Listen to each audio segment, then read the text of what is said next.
Yeah. What's up? Welcome to Big Kid with Will Bryant. The show that I do and you listen to. It used to be the show that makes you feel like a kid again. None of that. No feeling like a kid around here. Feel grown up.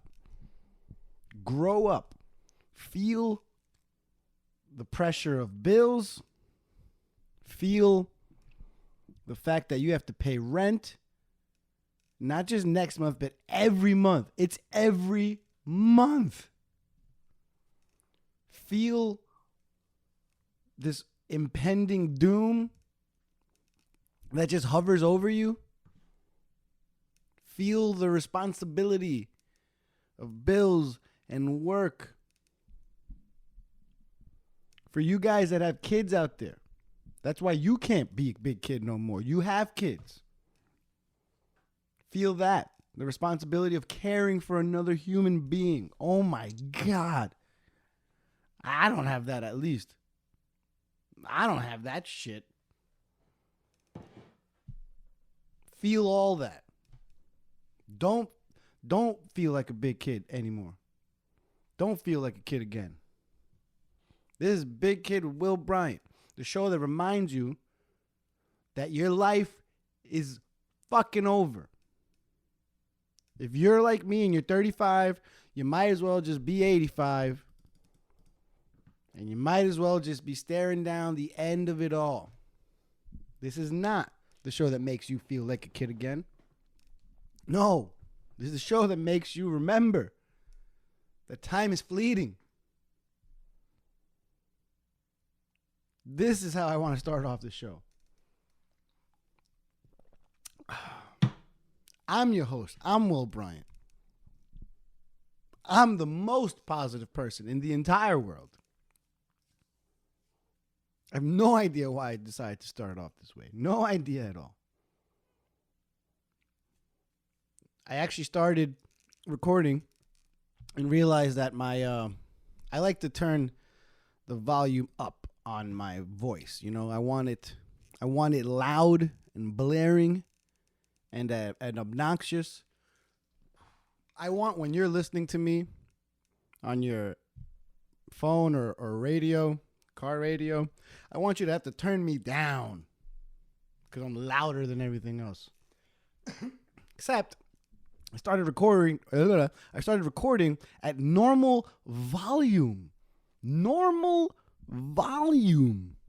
And if I was a rapper in the studio, I'd pull one of these. Turn my headphones up. Remember, every rap song in the 2000s started off with a complaint to the fucking producer or guy mixing in the booth. Remember M? Yeah, turn my snares up. I can't hear my snare. Where the fuck is my snare? Turn it up. Yeah. Now I could go. Now I could spit it. Remember Jay-Z? He comes in, yeah, it's your boy. Then he's like, hold up. Take the bass line out. Yeah, that's right. Now it's a banger. Before with the bass line, that shit would have just died on the radio. But now that I took the bass line out. Turn me up. Take the bass line out. Where my snares at? That was me just now. If I had anyone else helping me out right now, I would just take out my anger at the producer / engineer and be like, yo, turn my bass up. Where my snares at? With the volume. Let's go from the top. But guess what? I'm the producer. I'm the engineer. I'm not just your host. It's not just I'm your host. I'm Will Bryant. It's I'm your host. I'm your producer. I'm your creator. I'm You're engineer. I am everything. I'm Will Bryant. Also, zero ego. The least egotistical person in the world is probably me. Sometimes my girl tells me that I'm too much, and I say, nope, I'm the perfect amount. You know how I know I'm not too much? Because it's impossible. I am the most perfect amount. Of what? Of everything.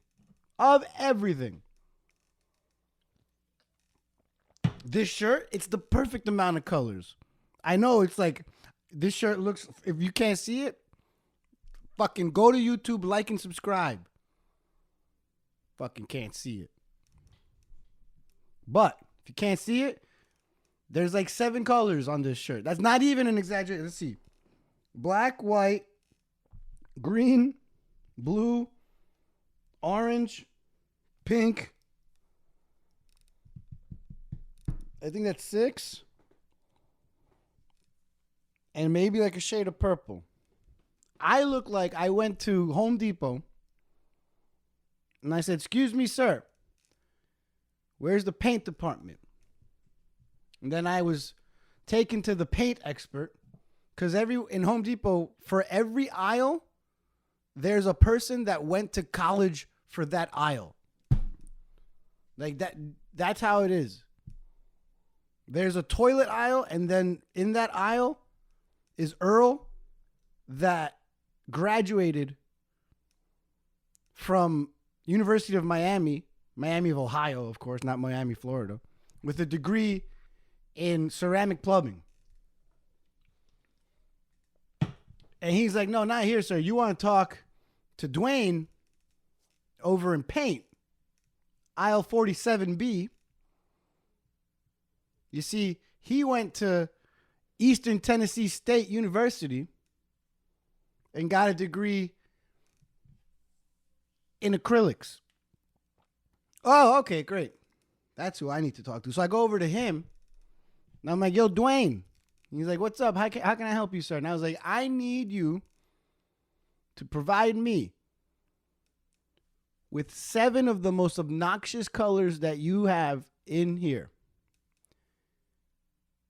And he says, no problem. And then I take those 7 colors and I say, Dwayne, can you point me to the aisle in Home Depot that has explosives?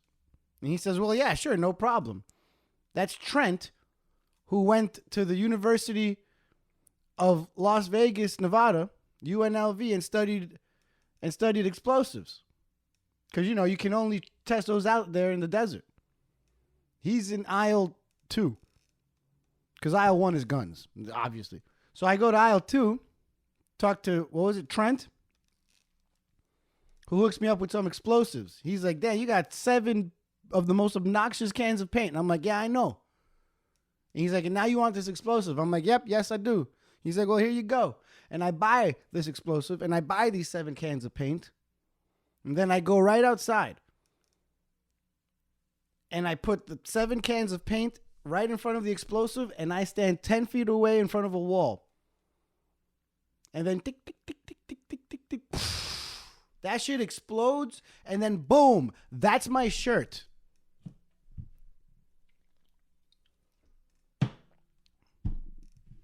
So when people ask me, the next time that somebody asks me, because you know what? People always ask me where I got this shirt. Always. Reminder, smallest ego in the world. But people always ask me where I got this shirt.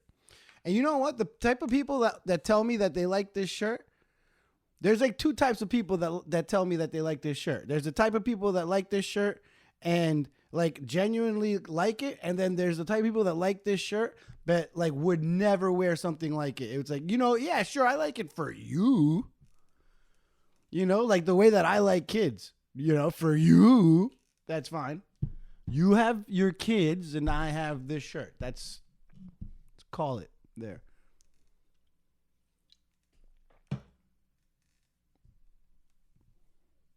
Next time someone asks me, hey, Will, where'd you get that fly ass fucking shirt, dude. That shit is so fly that I had to look up in the sky to ask you that question. That's how fly that shirt is. You're not even flying. The shirt is flying and you're just up in the air with it. Like you're holding on to a hang glider. The flyest hang glider. That'll never get lost in the sky because it's made up of 7 colors, bro. I am Joseph in the Technicolor Dreamcoat, except instead of a dream coat, it's a fucking dream shirt. So the next time someone's like, yo, Will, where'd you get that? Hold up. Hey, Will, up there in the sky because you so fly. Where'd you get that fly-ass shirt? I'm going to be up there fucking holding on for dear life with the flyest fucking shirt. And I'll be like, I got it at Home Depot. And they're going to be like, what? And I can't even answer the next fucking follow-up question because I'm gone. Because I'm already flying away. I'm already fucking Lenny Kravitzing it to another state. I'm gonna fly away. I can't help it.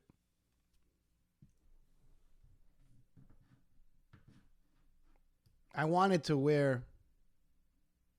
I had a t-shirt on right before this, believe it or not. And I thought to myself, it's a little warm. It's so humid in here. Not in here. It's humid outside. It's making it humid everywhere. And so I was like, what's like the lightest thing I could wear? Besides like just a tank, like a white tank top. Which has... Dude, wife beater? The worst name ever for any article of clothing. Actually... Wife beater is the worst name for anything ever. I can't believe that that's just like the way that shirt was called forever. Up until like still now. There's still people right now that don't really put 2 and 2 together, that the shirts... wife beater. They're like, yo, yeah, I need my wife beater. But why is it called? Have you ever asked why it's called a wife beater? I never looked it up. I just remember learning it as a kid. And I remember my friend telling me like, oh yeah, it's a wife beater. God, am I about to just cancel my own podcast right now? You know, let's hold up, Will. Hold up. Let's just, you know what? I've been fucking with Chat GPT so much lately. Let's do this. Hey, Chat GPT. I don't know why I actually typed in, hey, Chat GPT. Like, you have feelings. Like, you matter. Okay. Why is the tank top called a, quote, wife beater? Is that one word or 2, wife beater? Let's see what it tells me, Chat GPT. The term wife beater, as a slang term for a tank top or sleeveless undershirt, is considered offensive and derogatory. Well, no, really. Why? I wonder why. I can't believe that. Where are the right wingers that are like so anti-woke that they want to bring back wife beater? I don't see the problem with calling something a wife beater. I mean, if anything, we're honoring the fact that we love a woman so much, we gotta beat her every now and then. I wouldn't do that to some skank. I wouldn't beat up a skank. I wouldn't beat a skank, no. That's too much damn energy to spend on some bitch you don't care about. I'd only beat up the one that I love most in my life. Yeah, that's right. I'd only beat my wife. And that's why I wear wife beaters. And I should be able to say that word. Woke people ruining everything, including wife beaters around here. We don't take kindly to those types. Those types of woke people around here. It's important to note that the term is not appropriate and should be avoided due to its negative and harmful connotations. Thank you, Chat GPT. The term likely originated from negative stereotypes and media portrayals of abusive individuals, often depicting them wearing sleeveless undershirts. This association is both insensitive and harmful as it trivializes serious issue of the serious issue of domestic violence and perpetuates harmful stereotypes. I feel like it's dancing around the stereotype. To promote respectful and inclusive language, it's best to refer to this type of clothing as tank top or sleeveless shirt. I think ChatGPT also doesn't want to get canceled. I bet, like, if I ask Google the origin of the wife beater,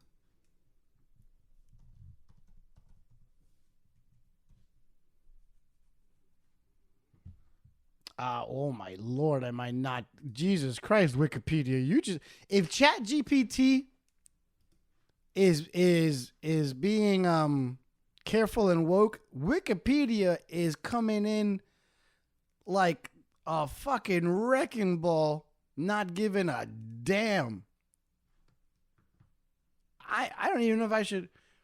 The tank top for designed for a tight fit and often made of ribbed cotton is also colloquially called an A shirt, which I've never heard, or more offensively, wife beater. Yeah, honestly, I'm not touching these other. No, it literally calls it I'm going to call it a GT. G-TEE. But G is the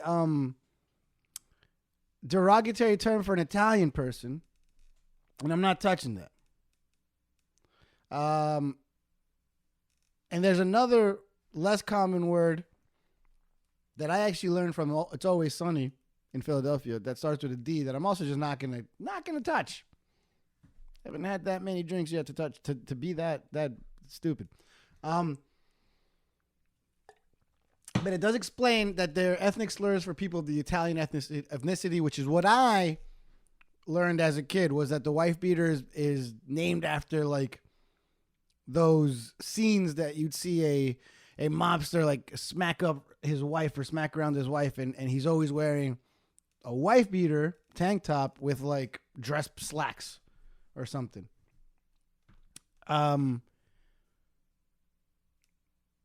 ChatGPT's like, I ain't even touching that. You. That's all you. Literally started talking about wife beater because I was trying to say that this shirt, this Home Depot paint explosion shirt, is perhaps the lightest, most breathable shirt that I could wear besides a tank top that used to be offensively known as a wife beater, which obviously shouldn't be the normal fucking usage of that. Shouldn't be the normal term for that shirt. So I swear I did like mostly want to wear this shirt for comfort reasons, so I don't have the air conditioner blasting throughout the entire episode. But then I also figured, why not? Why not just wear an obnoxious ass shirt? Usually I just wear like a t-shirt here because I'm home. It's whatever. But why not? Why not? This is going out to the whole world. All 12 of you.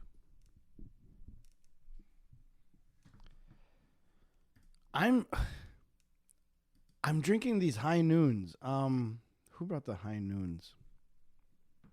Was that James? I don't think it was James. Someone brought high noon. I forgot. They were in Dave's cooler. Dave, did you bring the high noons or did you just bring the cooler? You probably bought beer too. I don't know. There's a bunch of beer left over from the I hosted my friends on Monday for a my fantasy football draft, my lame ass draft that I don't bore this podcast with too much. I took off from work on Monday and I invited everyone over, and of course we got pretty wasted. We got pretty wasted. We got drunk. We got fucked up. Early on in the night. I mean, I don't even think we started drafting yet. Tony cracks open one of these high noons and starts drinking it, and I guess he's not too familiar with hard seltzers, and like the moment it touches his lips, I'm right next to him. He looks at me like, oh, I see why these shits are fucking dangerous. And I'm like, yep, yes, sir. I understand why you might judge them from a distance. But once you drink a High Noon or a White Claw or a Truly or whatever, once you drink one of these hard seltzers, it's pretty easy to see, oh, this is why they're so popular. It's not even so much I don't think you taste one and go, wow, this tastes fucking incredible. I think it's more like, wow, this doesn't taste like regular beer, but it's still getting me fucked up. This doesn't make me feel as bloated as, an IPA or Guinness, but I'm getting drunk regardless.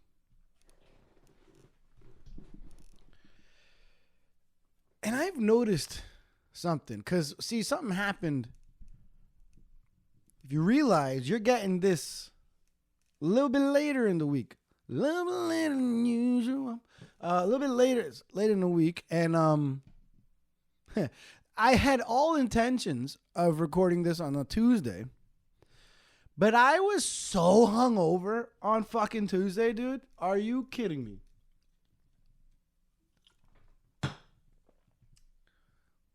I had a blinding headache and oh man, I just my body would like sweat while I was sleeping just to wake me up. Headache, even though I took aspirin or Tylenol, whatever, Advil. And I noticed that. Now, I did do a plethora of tequila as well. A healthy amount of tequila. But I've noticed that I'll have nights where I drink beer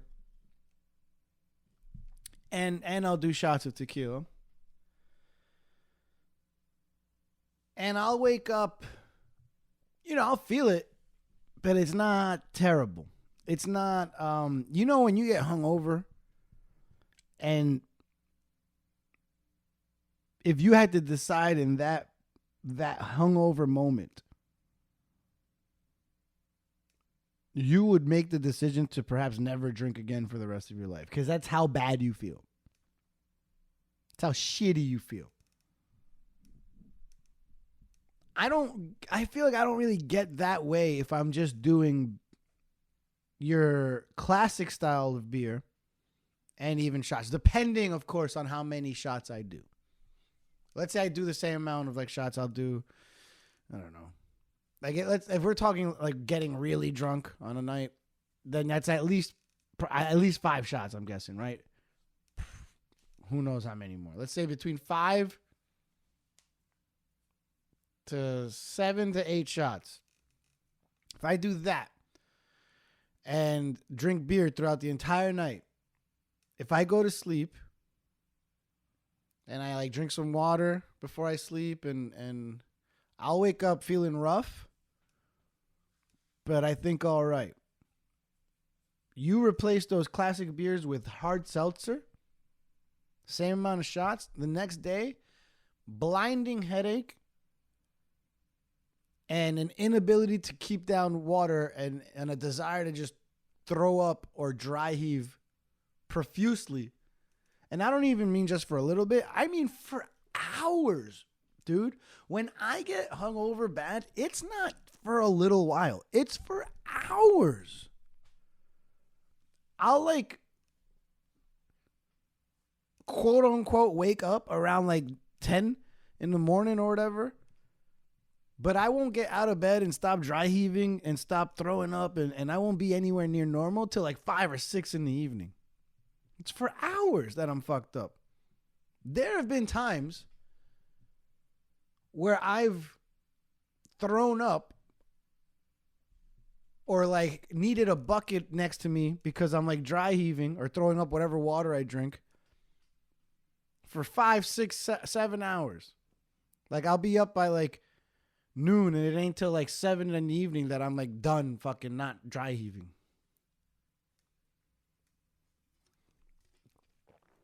I have another high noon ready to go. when I fucked up that first recording, I had to open up a second can because I needed that to open up the show with, didn't I? So you're not going to get that for my second can here, but just know that it's my second can. So when Tone said, like, oh, I see why these will sneak up on you, I said, yeah, bro, like, I've been there with these, man. Not only the hangover, I've only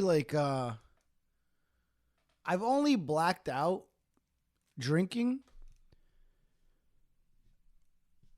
And by blackout, I don't mean like pass out. I mean like blackout, like I'm awake doing stuff, but I don't really have a memory of it. I can only point out twice that that's happened to me, and both nights involved hard seltzer. Tequila as well, but I've had nights with tequila and regular beer where I don't black out. And I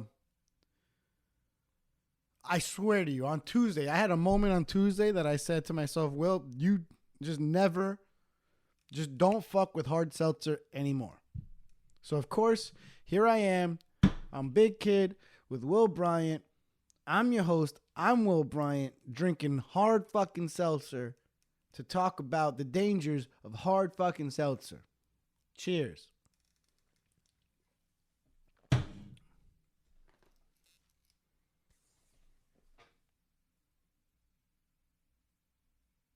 It's just like me. To say that I'm not going to, the moment I say I'm not going to ever do something ever again, I might as well just said to the world, hey, I'm definitely going to do that again and again and again. It's just the way it is. Conversely, if I were to say, I definitely hesitated because I was thinking, did I just use conversely correctly? And honestly, I don't know. So I'm just going to fucking plow right through that. If I say that I am going to do something, you want to guess what I'm not going to do? The thing that I just said I was going to do. If I said, God damn it, I need to do that. Guess what I'm not doing? I'm not doing that. And every day that I don't do that, I hate myself. And I hate myself, and I hate myself, and I give myself anxiety because I don't do the shit that I say that I want to do. And then I do the things that I say that I don't want to do, and I just do and don't do all the things that I don't want to and do want to do. And then my life is just all fucked up because I don't do the things I want to do and do the things I don't want to do. And goddamn, what do I do? You know?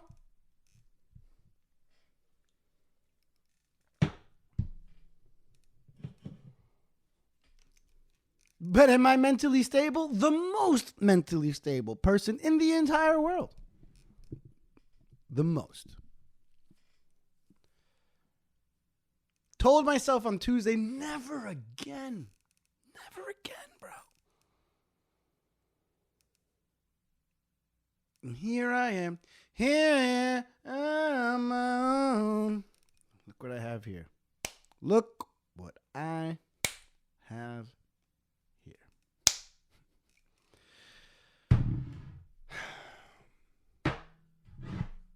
El Tesoro Tequila. This along with Fortaleza. My two favorite brands of tequila. No, they don't add any artificial flavors. No colors. No nothing. This is from James. Cheers. Thank you, James.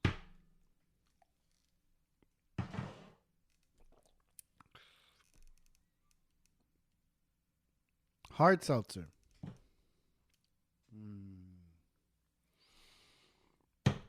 Boy, I tell you, the flavor of that El Tesoro. All you Casamigo drinkers, you're basically just drinking vanilla extract there or something. El Tesoro. Whew, I forgot how good that was. It's been a while. It's been a while.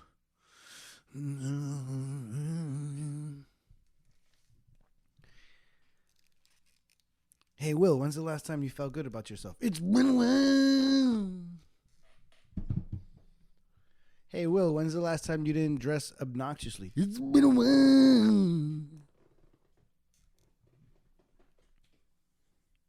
Hey, Will, when's the last time you were a humble person? It's been a while.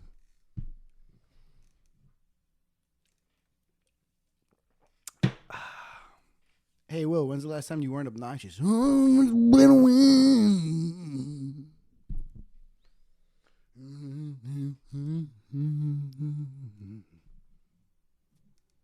It's been a while. Hey, Will, when's the last time you wore just one color on your shirt? Oh, it's been a while. It's been a while. So will I ever stop drinking hard seltzers? I don't know.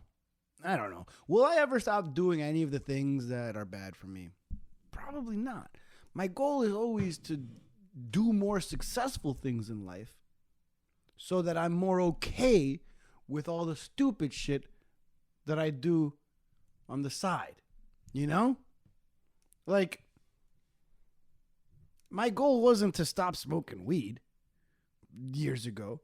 My goal was to become a successful pot smoker.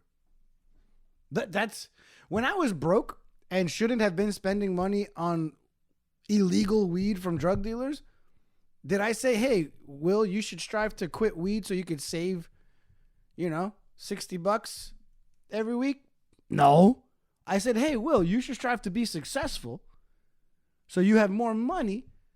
And these $60 that you give to your drug dealer on a weekly basis, which would only grow more, wouldn't hurt your pockets as much. That's how I motivate myself for life. There are people out there that they want to quit drugs so that they can be successful in life. I want to be successful in life so I could do more drugs. Hello? This is... You guys go to college and figure that out, okay? That's all you need to know. Fucking, you know what course I needed in college? Fucking drugs 101. You like these? Fucking do that.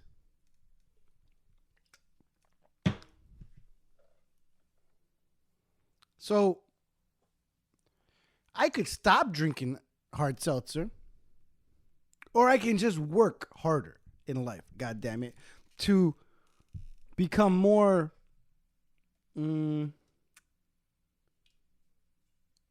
What's the word I'm looking for?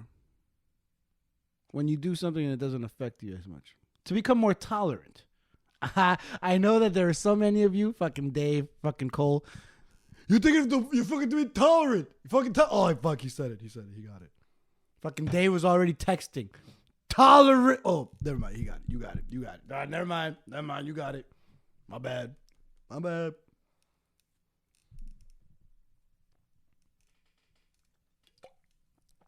My goal, when something knocks me down, I get back up and I say, knock me down again. I dare you. And more often than not, and pretty much every time, it does knock me back down. But someday, I will stay up. I promise. I don't promise. I take that back. I immediately regret making that promise.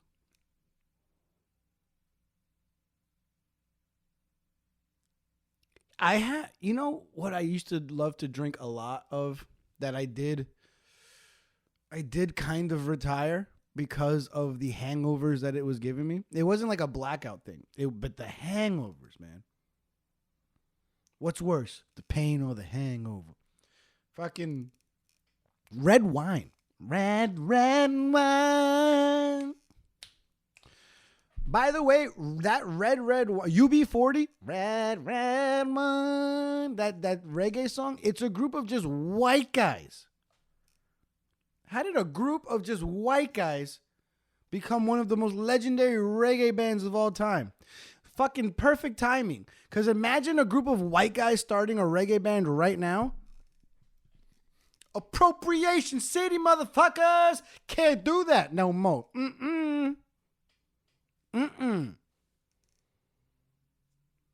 everyone will be like, oh, why don't you sing just, some fucking Norse mythic songs to your Viking gods? Leave our fucking reggae music alone. But UB40 came in before all that shit. They're like, we know that woke shit is coming, so we're just gonna sing this red wine right now, and fucking make that bank. Fucking ching. Why did it sound like I was gonna go chia? How did Chia Pets become a multi-million-dollar thing? How? I'm more mad at Chia Pets than I am UB40. I'm proud of UB40. I'm just pissed off at Chia Pets. That's honestly one of the greatest debates in life, isn't it? UB40 versus Chia Pets. I mean, red wine. You all know when's the last time I drank red wine? It's been a while, and that's just the way it is to this day. I need drops, man. I think I need drops. I don't know. I'm avoiding it, but I like it. I am my own drop machine, all right? I don't need buttons and sound clips. I am it. I am him. I am them. I am they. I am all the pronouns. Where the fuck was I? Yeah, so red wine, dude. I used to love just drinking red wine. I'd go to a friend's house, usually Monica's, and we'd always think we're just gonna have one red bottle of wine, but we always knew that was a lie. We'd just lie to each other. We knew. Who thinks they're gonna drink one bottle of wine but brings 3 just in case? Like who? Nobody. Maybe, but not us, not I, not we. The next day, man, it would feel like I would have a needle in my temple, dude. Ugh! It hurt so much. What's worse? The pain of the hangover. The pain is the hangover, isn't it? That is the lyric, right? Yeah, I had to retire red wine. Haven't retired seltzers yet. Maybe it's because I'm only getting stupider in my old age, and I should be. Watch. Instead of like retiring seltzers, next week I'm gonna be drinking seltzers and red wine on this show. UB40 should make a new song, and instead of calling it red wine, they should call it hard seltzer. Blackout, and you get the blackout drunk. All you need to watch out, because you're gonna black out. You're gonna black out when you get the drunk. Oh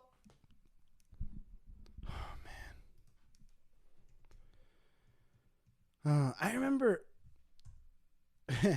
one of those times that I was talking about where I was basically in bed dry heaving for 7 hours straight. I've had like, I remember there was once this girl that was like, we should go to the hospital. And I was like,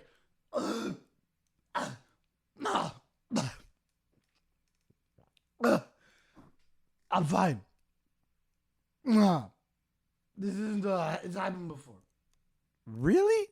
How often? Last week.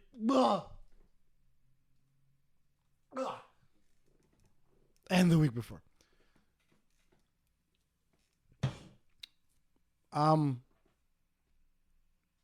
Yeah, she was like, this is not normal. I was like, maybe not for you. Maybe not for you. That's the noise I make when I'm about to throw up. I sound like Jimmy from South Park. And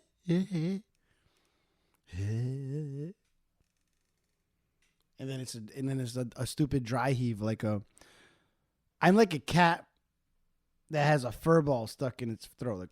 Like, in fact, my friends have described me as looking like that during a K-hole. Yeah, of course I've K-holed. Of course I've K-holed. How many times have I K-holed? That's the question. The question is not to K-hole or not to K-hole. The question is how many K-holes. Many. I don't remember how many. When I first saw K, which by the way is also the same day that I first did K. Because if I'm seeing a drug for the first time, I'm doing a drug for the first time. Usually, Actually, I think pretty much every time. I wonder, have I ever seen a drug and not, for the first time and not done it?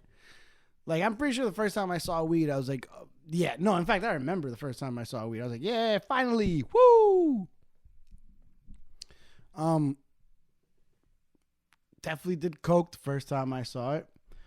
Definitely did acid the first time I saw it. Definitely did shrooms the first time I saw it. And this isn't like, oh, I saw it and then I did it. I mean, I planned to do them, and I just wasn't really. I didn't just walk past acid and shrooms and weed and coke on a daily basis in my life. I am coming off very well in this episode. Am I not? I think so. I think so.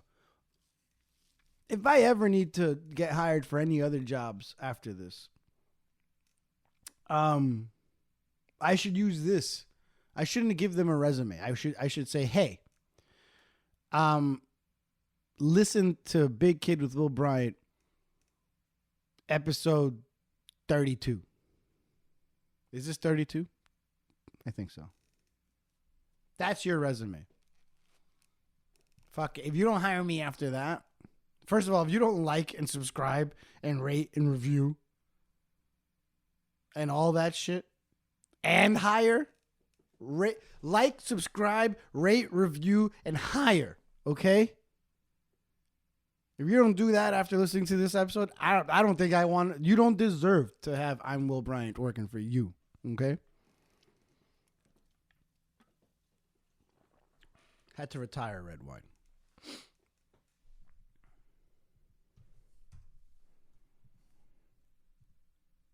Oh man, K-holing? You like that fucking segue? K-holing.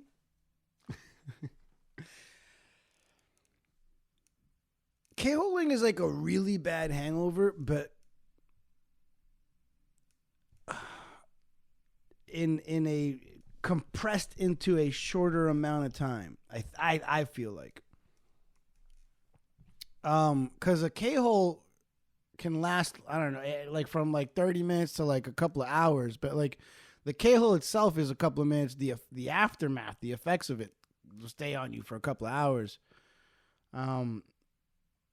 Yeah, I mean, the last time I K-holed was at a music festival.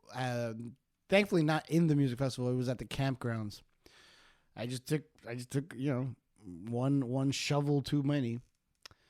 And yep, I remember I remember my waking up and there was a bag around my ears as a feed bag for horses, but it was just so that I could just throw up into the bag.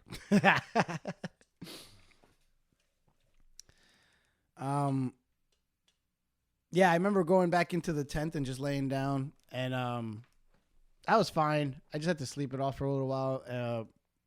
Most of my friends went into the festival. I woke up and I was like, yep, time to get the fuck back in there. I just walked right in. Literally was dry heaving on my way into the festival. Found my friends, found my girl, dropped some Molly, drank some beer, dry heave some more and party the night the fuck away. Fucking awesome. Great. Don't regret shit. You were the worst fucking time. The worst timed K-hole of my life. Everyone's at my crib. We're chilling in my basement, watching my fucking big screen 4K television. It's I believe it's Chiefs Bills playoff game. Great game. Someone hands me the K, because that's what we do at my football get-togethers, you know. Some people make fucking mozzarella sticks. We bring K. I don't do Coke anymore, so I'll hit the K. Sorry, there was like never mind. I'll hit the K. I hit the K, and I hit it a little too hard, bro. A little too hard. I just calmly go to the bathroom, and I remember I had like just gotten an Apple Watch that Christmas, and I was breaking it in. And thank God, because I had left my phone outside, and I was in that bathroom for like 20, 30 minutes. I thought I just had to like pee and maybe throw up. Nope. I laid down on the floor of my basement bathroom while all of my friends were right outside. And that game, I am not kidding. I am K-holing on the ground, on the floor of my bathroom, and all I'm hearing on the other side of the door is like the football commentary going, "This is the greatest football game in playoff history." And my friends are going, "Oh my God, where's Will? He's missing this. This is the most incredible quarter in playoff history. This is insane.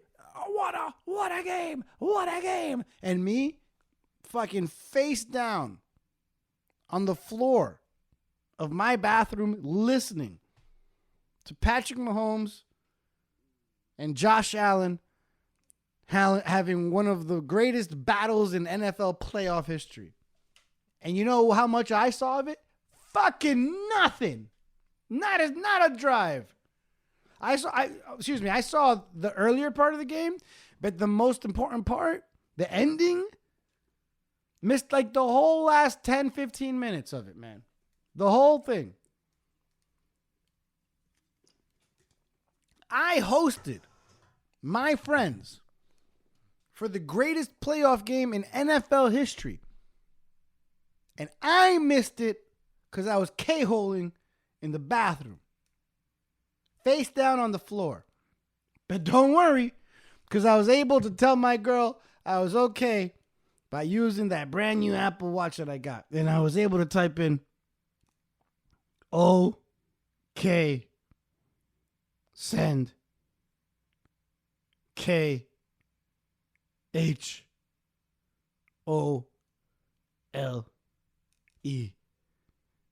Send.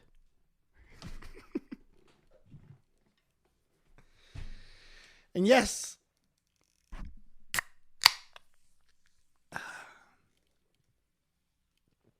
I live the kind of life, I have the kind of relationship where if I tell my girl everything's fine, I'm just K-holing on the bathroom floor, believe it or not, my girl actually realizes and knows, oh, okay, he'll be all right.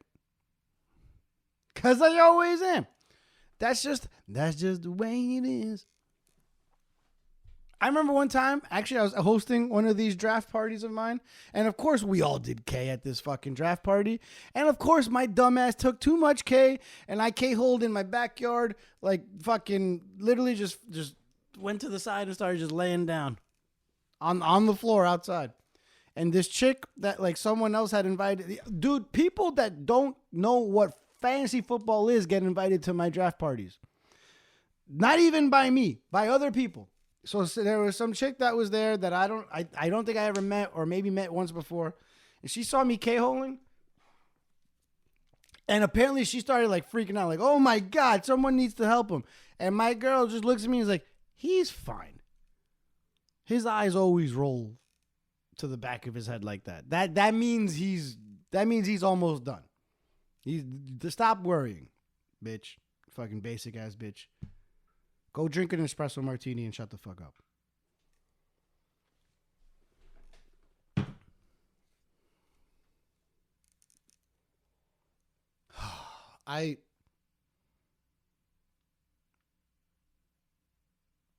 Long pause, because I'm wondering, should I talk about my worst K-hole? And obviously, fucking obviously, now that I even brought it up, then obviously I have to talk about the worst K-hole I've ever had. Because I had that K-hole at Elements Music Festival in the camping grounds. Whatever. Couple of, 2 hours, boot and rally, right back in it. Had that K-hole in my bathroom during the greatest football game of all time, or at least the greatest football playoff game of all time. Missed it. Regret the timing of it, but I came back. I didn't kick people out. I wasn't too fucked up to continue the party. No, fuck that. Continue to party.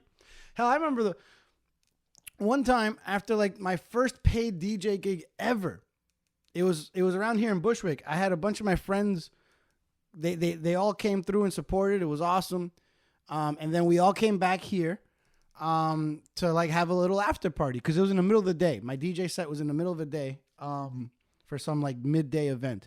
So at night we all came back here. We're already fucking drunk. And my friend, maybe I shouldn't say his name. But my friend, he has this he loves K so much that he doesn't even just do it normally. No, he buys fucking plastic contraptions that shoot bullets of it into your nose. In fact, it's called a bullet, isn't it? Whatever, I don't know. So he has this thing where you twist it and it crushes the K for you and you can shoot it up your nose. I'm sure it works for Coke too, but whatever. And he tells me it gives you the perfect amount too every time. You just take this plastic thing, put it in your nose, and then they just go, and it gives you that controlled amount. But it's the perfect amount. It's a good amount. It's a nice hefty amount. And I'm like, oh, word? And he's like, yeah. I just DJ'd. I'm riding this high. I'm drunk for sure. But we're back at my crib, and everyone just got to my crib. We're gonna chill in the backyard, all this shit. And he gives me this bullet. And he's like, you want some K? And I'm like, fuck, dude, who the fuck do you think you're talking to? Do I not wear obnoxious 7 colored shirts? Give me that shit. And I went, oh, felt man good. Gave that bullet back to him, right? He gives it back to me. I look at it.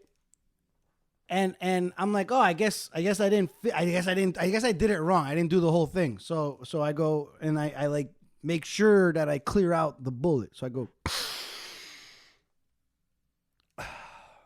and I give it back to him. That must have that. Now I finally cleared it, right? And he goes, damn. And I'm like, what? I thought that he was giving me the bullet back because I didn't properly take the first hit. No. I took the first hit properly. He just decided to immediately offer me a second hit the moment I just finished the first hit. My dumbass did not hear him say that, did not realize that he was saying. I thought I just didn't take the first hit properly, and I grabbed the bullet back from him. So here I go, taking a second dose of K within fucking seconds of each other. Your boy was out for hours, bro, in the basement. I did not get to celebrate my after party of my first DJ set ever, paid gig ever. My friends did though, and I K-holed for hours in my own basement. It wasn't my basement yet, but but it would be in a couple of months. But my girl was living there, still does. We live together now. Duh. You guys should know this. I say all that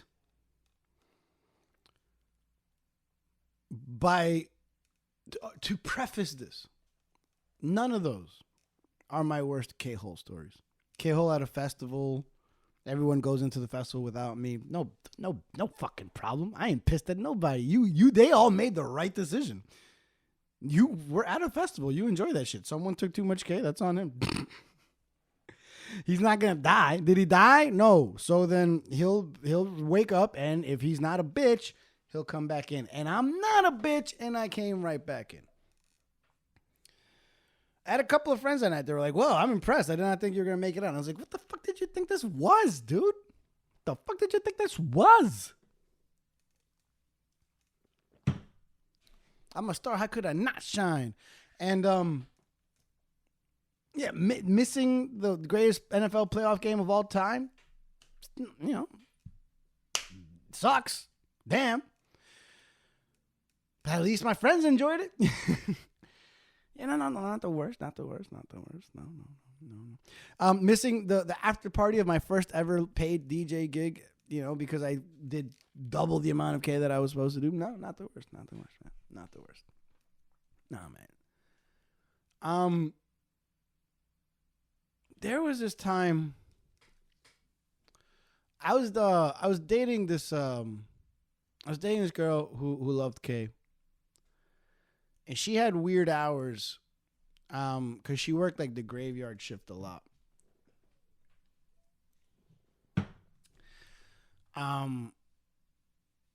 I just remember this specific night.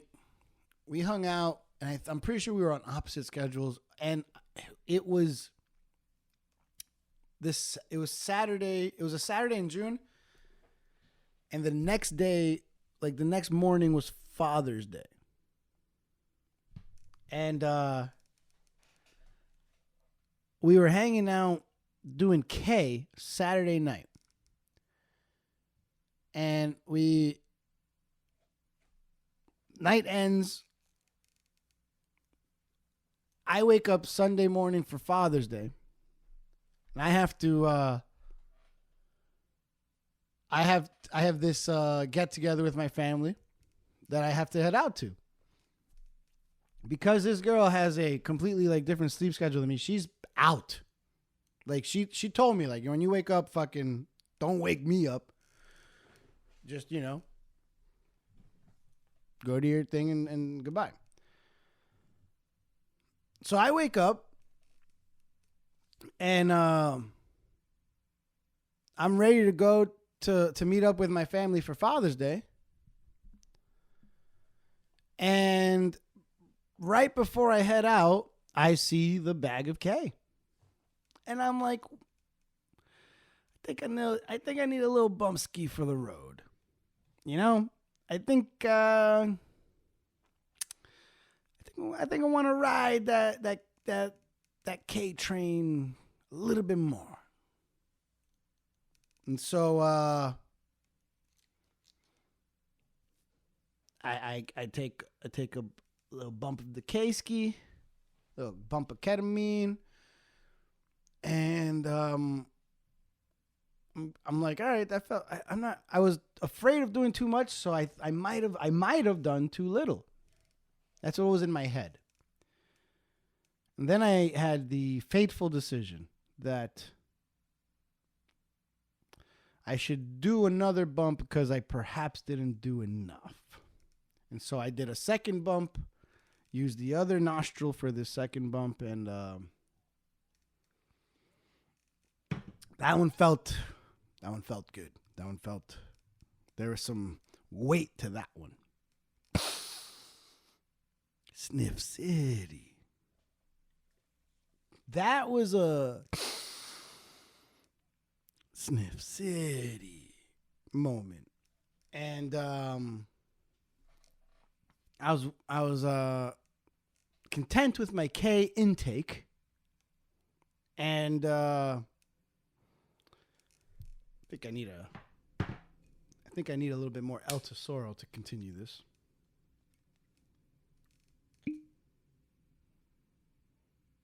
So I'm putting the finishing touches on my Father's Day outfit.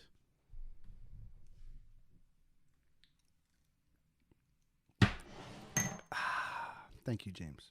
Cheers. I'm like literally all dressed, ready to head out. Girls passed the fuck out, and I'm like, cool. When suddenly, I'm getting the spins. I'm like, whoa. All right, I'm a little dizzy. I'm a little light. Let me just sit down. Let this, play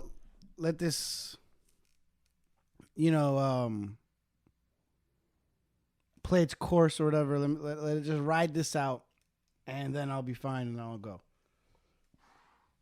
Mind you, here's the thing. This happened before the K Hole at Elements Festival. This happened before me K-holing during the NFL playoffs. This happened before me K-holing after my first ever paid DJ gig. This is one of it's easily one of my first K-holes. I'm trying to remember if it was my first one ever. And it might have been. And you know what they say, the first hole is the deepest. The first K-hole's the deepest. Yeah.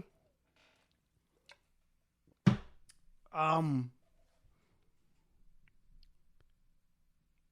laid down on the couch in the living room because I was not going to lay down in the bed next to the chick that told me to just not wake her up the next morning on my way out. So I was like, not going to wake her up. And I laid down in bed in the living room. And oh my God, dude, I was so fucked up, man. Do you know what it is to be fucked up on a couch in silence and just wish that you had enough in you to turn the TV on to just have background noise so that you don't drive yourself crazy being fucked up in silence? I couldn't even do that. I laid down sweating profusely like I was fucking going through heroin withdrawal on this chick's couch, fucking looking at a blank TV screen, wishing it had something on it. And I just couldn't move, could not move for 1-2 hours at least. Couldn't move. And then suddenly I had to move. Because I needed to use the bathroom. I felt, here's the thing. Here's why I hesitated to tell this story. I didn't know if I had to throw up or if I had to take the wildest crap of my life. I got to tell you something. See, there's friends that know this about me, and there's a lot of you that may not know this about me. But I don't even like farting in public, dude. I don't fart around I'm that one bro that doesn't fart around their bros, you know? Trust me, I have plenty of friends that fucking fart in front of me, Dave. And I fucking hate it, Dave. But they do it anyways, Dave. So I just gotta live with it. But me, I'm not that dude. I remember one time when I expressed my hatred to farts, and I told Dave, I was like, yeah, I fucking hate it. Don't you realize I'd never do that shit in front of you? He like stood there for a moment and was like, well, I never thought about that. I guess you're right. To this day, I don't fucking do that. I think it's like disgusting. So me going on my podcast, Big Kid with Will Bryant, I'm your host, I'm Will Bryant, and talking about a fucking shit story, I'm letting you in. I'm letting you guys into my heart and my asshole right now. I didn't know if I had to throw up or take a shit, but I knew that either way, I could not chill on that couch any longer. And I had to somehow get to the goddamn bathroom. So I rolled off of the couch and silently fell onto the floor, the living room of this apartment.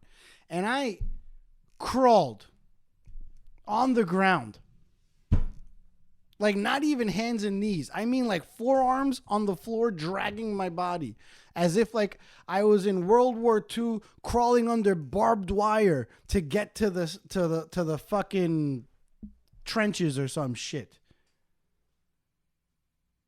And I opened the door to the bathroom and I pulled myself up and I said, "Now's your decision, Will.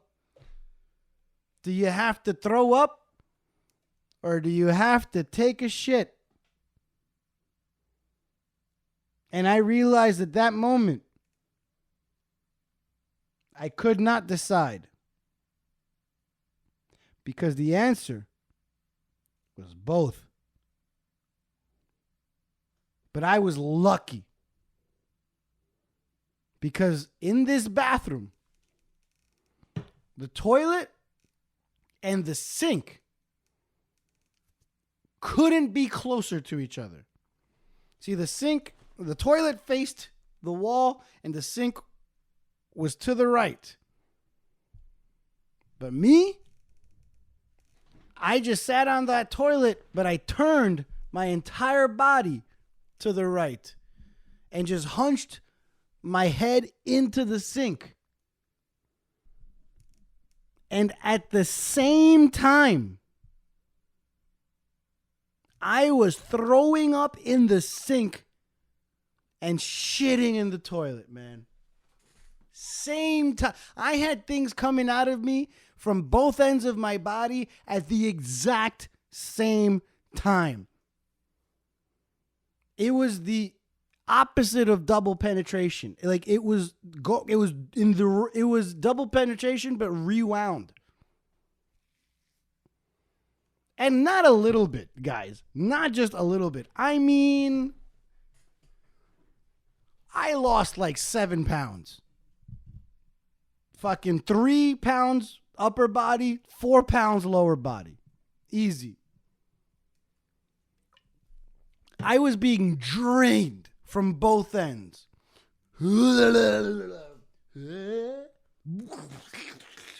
Not pretty. Not pretty at all. And here's the thing. Here's what I forgot to mention.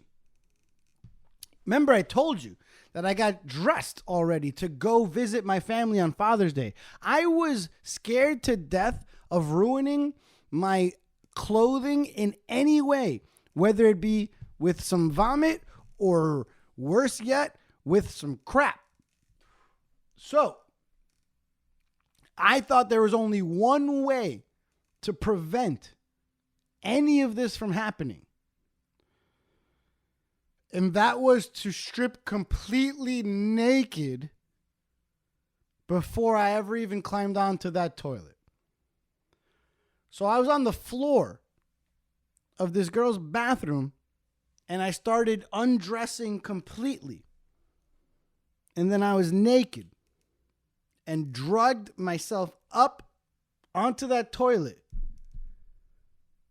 turned to the right, put my head in the sink bowl, and without one article of clothing except maybe socks, I proceeded to throw up my brains while crapping out my intestines simultaneously. And I don't know how long that was happening for. It felt like it was another 30 minutes at least of just, you know, when you have to squeeze the last bit of toothpaste out of the fucking tube. So you squeeze from the fucking end and get all of it out. It felt like two imaginary hands started that in the middle of my body and just one hand squeezed up while the other hand squeezed down. And half of it came up through the mouth and the other half came out through the ass. Here's the thing, that's not the worst part of the story. Oh, man. All right. I need another shot because I've told this story to like 2 other people at the same time. So once in my life. And it happened to be in an Uber ride. It was with Monica and her ex and the Uber driver. And the Uber driver was trying to hide his laughter.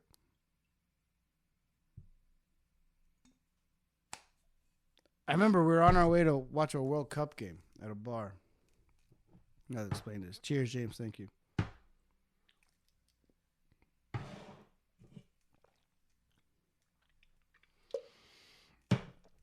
And all right. Now for the worst part. I was not. This wasn't a boot and rally moment where I threw up and felt fine. This wasn't a moment where I threw up my brains, crapped out my intestines and felt fine. No. I threw up my brains, crapped out my intestines, and still felt like I was going to say like a piece of shit, but I don't think that term means the same thing in this story anymore. I was out of it, man. I was out of it. I couldn't text anybody. I couldn't do anything. It took all of my strength to get onto a toilet to crap and lean into a sink to throw up. And I was so like lightheaded and my head was spinning so much that I couldn't stay sitting upright anymore. I had to lay down again. Had to lay down. But here's the thing. I can't just go lay down on the couch again. Because like I said, I'm completely butt naked in this bathroom now. And furthermore, I'm so fucked up that I could barely wipe my face. And if I could barely wipe my face, you already know that I could not wipe any other part of my body, even a little bit.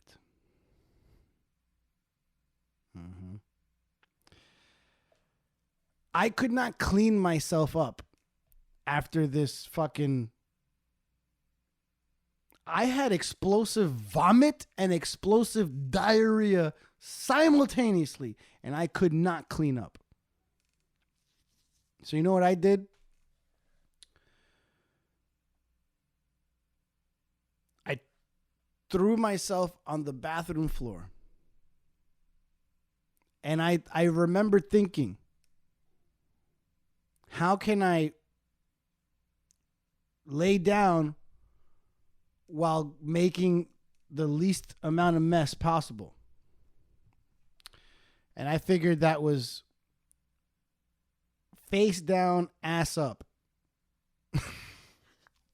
I'm talking about I was on the bathroom floor with my face on my 2 arms like I'm going to sleep, but then I was on my knees as if I was about to get rammed doggy style from behind. And I did this to keep my ass elevated off of the bath mats. Because I still respected this chick's crib. And I didn't want to get any mess near her bath mats or her floor. So I swear to God, I was like doing downward dog in a K-hole on this chick, in this chick's bathroom, on the bathroom floor. Dirty as fuck. My ass was just in the air. And it was at that moment that I remembered, I realized I never locked the door. And I did not have the strength to get up and lock it now. So I was laying in the bathroom. I was laying on the bathroom floor, completely naked, face smelling like vomit, ass. Man.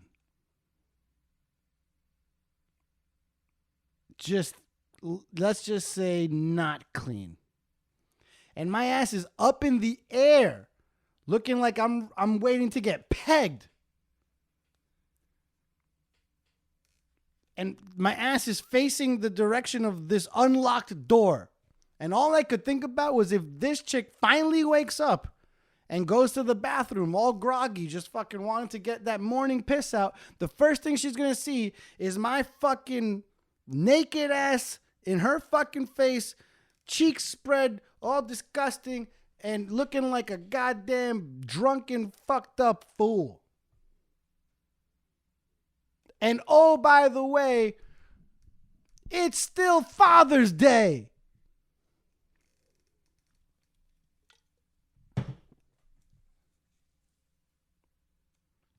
Somehow, by the grace of God, I started gathering my facilities. I dragged myself up, cleaned my face. And let me just tell you guys, I wiped my ass so much that I gave my freaking cheeks rug burn from toilet paper.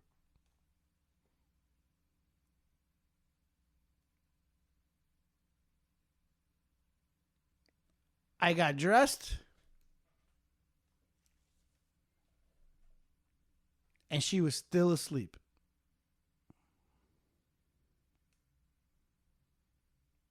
I left her crib like 5 hours after I intended to. Thank God she was still knocked the fuck out. And got to my family's Father's Day celebration ridiculously late. Looking like I just went through hell to get there. And then continued to drink some more.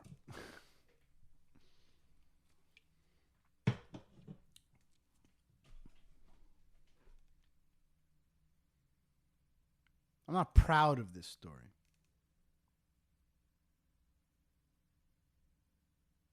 But that's just the way it is.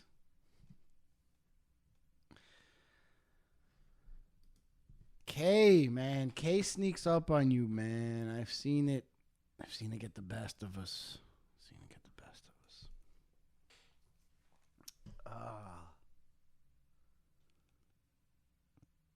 I never told that chick what happened in her living room, in her bathroom. Nothing, nothing. She has no idea.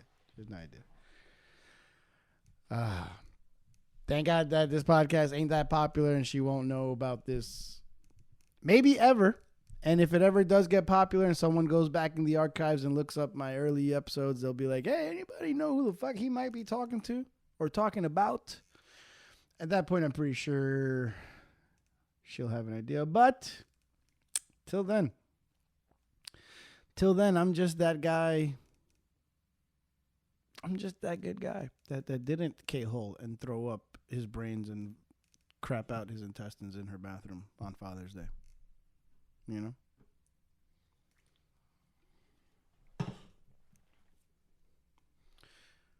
If you're wondering what her Father's Day plans were, she had none. She didn't have a dad. That's why she was fucking with a guy like me.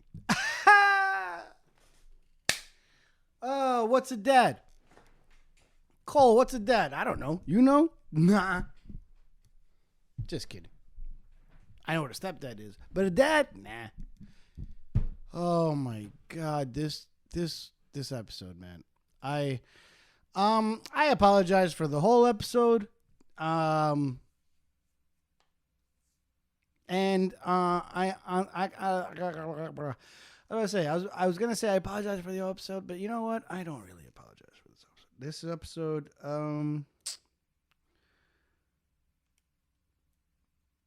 maybe I should tell you guys about every single time that I've had a terrible shitting moment in my life. Maybe it'll make for great content. For the guy that doesn't even fart in public, just told the world about how he vomited and crapped himself at the same time.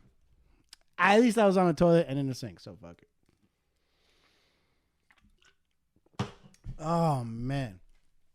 I think there's nothing else I can add to this podcast to follow that story. So obviously, that's fucking it. That's just it. If there's a referee, he'd be coming in here and calling it. Like, that's it. Standing 8 count, man. Either way, I appreciate you guys for listening. I don't know if that grossed you out or made you laugh or both. Either way, I appreciate you guys for listening to that, man. Just do me a favor. Be sure to rate and review this show on Apple Podcasts.